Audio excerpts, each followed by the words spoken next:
భారతదేశము శుక్రవారం సెలవు దినంగా ప్రకటిస్తే దేవుని మనం ఎలాగ ఆరాధించాలి? 2, దేవుని రాకడ గురించి కొన్ని విషయాలు మాకు చెప్పండి. దేవుడు ఆదియందు భూమి ఆకాశములను చేశాడు. మొదటి దినం ఆయన నీటి నుంచి నీటిని వేరు చేసి ఏమన్నాడు? ఏమన్నా అన్నాడా? మంచిది అన్నాడు. పోనీ రెండో దినం ఏమన్నాడు? మూడో దినం అన్ని దినాలు మంచి దినాలు. మనకి మనం ఆదివారం ఎందుకు కలుసుకుంటాము అని అంటే మన ప్రభువు పునరుత్థానుడయ్యాడు కాబట్టి. నూతన సృష్టి కార్యం యేసుక్రీస్తు శరీరములో, శరీరం వెరీ ఇంపార్టెంట్ పదం, ఆయన సశరీరుడై తిరిగి లేచాడు. శరీరముతో మనము తిరిగి లేస్తాం, ఎప్పటికీ చనిపోని శరీరముతో అనేటటువంటి ఆయన చిందించినటువంటి లేకపోతే ఆయన విరిచిన తన శరీరము, ఆయన కార్చిన తన రక్తము విశ్వమానవత్వానికి, విశ్వమానవ ఐక్య దేహానికి, విశ్వమానవ సమాజానికి మరియు ఆ సమాజంలో ప్రవహిస్తున్న ఆయన రక్తమునకు, ఆయన విడిపించటానికి కార్చినటువంటి పస్కా బలిని సూచించేటటువంటి దినం.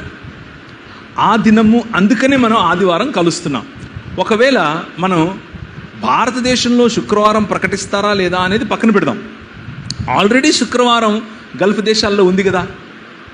అక్కడ ఏం చేస్తున్నాం? మనం శుక్రవారమే కలుస్తున్నాం. మంచిది శుక్రవారం. సోమవారం చేస్తారా? సోమవారం కలుద్దాం, అది మంచిదే. చెప్పండి, కొట్టండి. అర్థమైందా?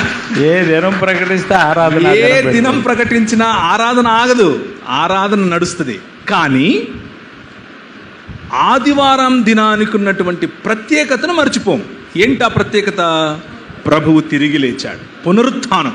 మనము పునరుత్థానం అవుతున్నాం. శుక్రవారం ప్రకటిస్తే శుక్రవారానికి ఉన్నటువంటి ప్రత్యేకతను మర్చిపోం. ఎందుకు? ఆనాడు ఆయన సిలువలో. మనకేంటి problem?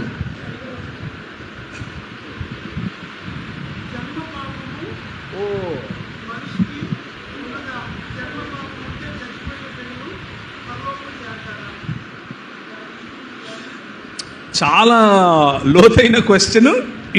It will take the full afternoon. మొత్తం ఆఫ్టర్నూన్ తీసేసుకుంటుంది. ఇప్పుడు 1:10 జన్మ పాపం అనే విషయాన్ని తవ్వితే కనీసం 1 గంట పోతుంది.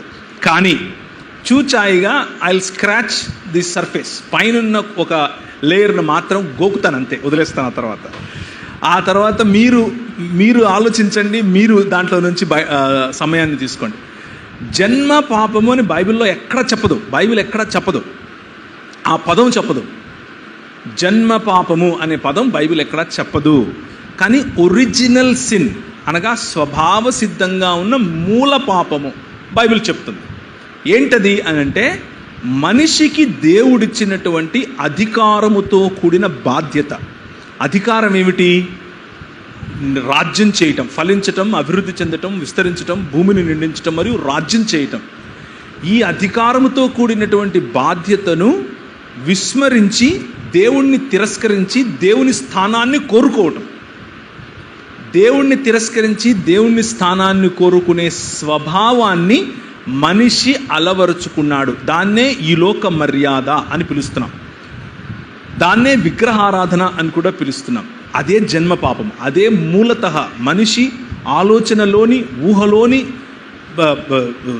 ఇది కేవలము ఎల్లప్పుడూ చెడ్డది అని అనటానికి గల కారణం ఏమిటి అని అంటే పడద్రోయబడినటువంటి అంధకార సంబంధమైన దురాత్మ సమూహముల యొక్క ప్రభావానికి చిక్కిన మనిషి దాన్నే, ఆ ఆలోచననే, ఆ జీవన విధానాన్నే అలవర్చుకుని తండ్రిని విడిచిపెట్టాడు, తండ్రిని కాదన్నాడు. అలా కాదనటమే మనుష్య సమాజము యావత్తు, ఇది ఒక్క మనిషిని గురించి కాదు, మనుష్య సమాజం యావత్తు చేసినటువంటి పాపం. కాబట్టే మనుష్య సమాజం యావత్తుకు ఒక రిప్రజెంటేటివ్గా ప్రభు అయిన యేసుక్రీస్తు ఈ లోకానికి వచ్చి మనందరినీ విడిపిస్తున్నాడు తన శిలువ మరణము మరియు పునరుత్థానము ద్వారా. సో అక్కడికి ఆగండి. ఇకపోతే జన్మ పాపము అనేటటువంటి అంశము ఆగస్టిన్ గారు ఏదైతే ప్రతిపాదించారో, ఆగస్టిన్ గారు ప్రతిపాదించినప్పుడు కాబట్టే చిన్నపిల్లలలో తండ్రి తల్లిదండ్రుల మధ్య జరిగేటటువంటి సెక్షువల్ రిలేషన్షిప్ కారణంగా పిల్లలు పుడుతున్నారు కాబట్టి వారిలోనికి ఈ పాపము ఆ విధంగా ప్రవేశిస్తోంది అని ఏదైతే చెప్తున్నారో అది నేను నమ్మను, బైబిల్ ఎక్కడ చెప్పదు. అలా లేదు.